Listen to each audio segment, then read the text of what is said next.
Tim, welcome to Watch You Want. Thanks for logging on. Today we're looking at the Oris Prodiver Hirondelle Limited Edition, 49 millimeters in PVD titanium. You can see and, if you like, purchase this Oris on our website, watchyouwant.com. And if you like these videos, please subscribe to our YouTube channel, Watch You Want Inc. Now, 49 millimeters in PVD titanium. This watch shouldn't fit my 6 1/3 inch, 16 centimeter circumference wrist, and yet it does. Not only does it fit, but it's secure and it's comfortable.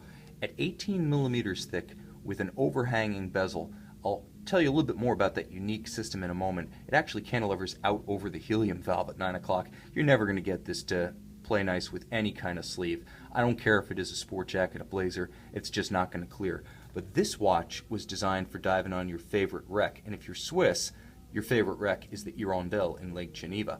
So I'm going to focus a little bit on the case back of this watch and the story behind it, and then I'm going to work outboard to the strap and the clasp to wrap up the ergonomics segment of this review. Now, the Hirondelle, built in 1855, sunk accidentally with no loss of life in 1862, was the first steamship built entirely within Switzerland. That is, hull, interior fittings, and engineering. This was an impressive achievement for a completely landlocked nation in the mid-19th century. Well remembered, the Hirondelle wreck was rediscovered in the modern era and commemorated in 2013 by this limited edition of 151 pieces for 151 years. Now you can see the engraving, which sets this particular Prodiver limited edition apart. It's actually a beautiful scene of the Hirondelle on Lake Geneva with the Swiss mountains in the background, but that's the artistic highlight. The ergonomic highlight continues as you move outward. A very substantial, sturdy, and yet supple natural rubber vulcanized strap. I want to focus on how it's fixed to the case. You can see with sturdy screws, this takes a little bit longer to manufacture and a little bit longer for your jeweler to swap out, that is, if you're not doing it yourself. But the bottom line is, for a hardcore sports watch, there is no more secure way of joining a strap or a bracelet to the case. So we're off to a flying start. You can see that the strap flares dramatically as it abuts the lugs, creating a more gradual visual transition, so aesthetically it works well, but the important thing is that it thins out quickly to a very flexible and pliant portion for the sharply curved underside of your wrist. A robust piece, but the clasp is the real highlight here. Now, PVD titanium, like the rest of the watch, you can see this slot for the push-button adjustment system. It has several stations, just like the Rolex Glide Lock system. A twin-trigger deployant, you can see it's a single deployant twin trigger for great security. It won't fly open by accident like a friction and sometimes even a clamshell can. The real highlight here for me is this second set of triggers. When you pull it, it allows you to resize up to 15 millimeters, so you can fit this over a winter coat, a dive suit, a long sleeve. Since we already know it's not going to clear, you can put it on over your long sleeve. It gives you a lot of flexibility in sizing, especially if it's just a hot day and your wrist happens to expand or contract. If you need more adjustability than the standard perforations allow, you've got that slider. And if you want to give the watch as a gift, it's easy to determine proper fit using the combination of the pin perforations and the sliding clasp. An ergonomic winner in every respect. It's also a beautiful looking watch. Now, it nails the all-black aesthetic.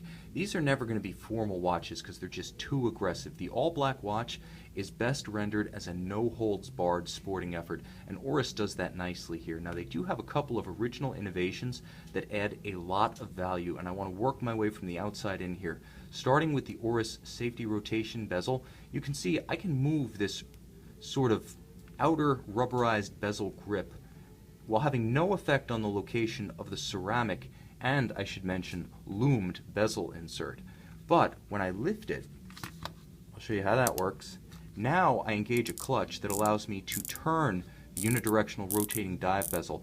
You'll notice the attention to detail here, the easily gripped knurled rubberized exterior, the safety setting system, the ceramic to prevent marring of the marks and calibrations, the inset loom, as well as, I should mention this because it's critical, the full 60-minute calibration of the bezel. Not all dive bezels do that, so this is a well thought out dive instrument. Moving inboard, Oris, which is a family-owned firm out of Holstein, Switzerland, continues to sort of do things their own way. Now, they're not beholden to any particular tradition. This isn't a storied model line dating back to the middle of the last century. It was launched in 2009, and while it's become a mainstay of their line, because it is sort of a modern work in progress, Oris is able to innovate with a free hand. You can see the beautiful wave texture on the base of the matte black dial, so it's not going to glare, it's not going to mar the legibility in high light conditions or low light conditions, but it adds character and texture to the broad expanse of black. Now, all applied indices, heavily loomed, make this a highly legible watch, and visually the transition from the tall bezel to the base of the dial is aided by a minutes chaptering, a little rehaut that rides around the hour track with a little bit of a conical form before ramping back up to the bezel. It's a nice look, it's effective, and like the texturing of the dial itself, aesthetically it really helps the watch out and furthers its cause. Now there are a couple of clever details here that I can't really say I've seen on any other watches. First and foremost, the hands. The hands are entirely unique. They're halfway between a broadsword style and a leaf hand, and leaf hands on a sports watch are about as rare as hen's teeth on a rooster. So it's a unique way of treating a sports watch, and Oris has really innovated with their own special sort of rounded dart indices and hybrid hands that give this watch a distinctive face. But it's really this combination power reserve indicator and mainspring barrel torque indicator that sets this one apart. This is something I have never seen on any other watch. The only watch I know of that features both a power reserve scale and a mainspring barrel torque indicator is the Legible Master Minute Repeater and Grand Tradition Master Minute Repeater series. Now those are watches that cost closer to $200,000 than $100,000. The fact that you're getting this complication on an Oris that's also a hardcore sports watch definitely puts this in an aesthetic and mechanical class by itself. Automatic winding, very tough. It features hacking seconds, so when you pull the crown, it does stop the balance for easy synchronization to a reference time like an atomic clock or a dive timer. It also features the helium relief valve that we briefly mentioned earlier at 9 o'clock, so there's a lot of functionality built into this 1,000 meter, roughly 3,300 foot dive watch. It's a heavy-duty piece with a couple of unique nod and wink aesthetic touches to remind you that it is a limited edition and it is just a little bit special. But it's the basic watch that you're getting here that represents the outstanding value. The Oris Prodiver really is a standout in its segment. It represents unrivaled value for the money. If you're able to get one that has a unique look, limited edition status, and a cool sunken backstory, well, this just may be the ideal watch to go diving on the wreck of the Hirondelle. But it's ready to get wet wherever you are. And you can see it on our website, watchyouwant.com.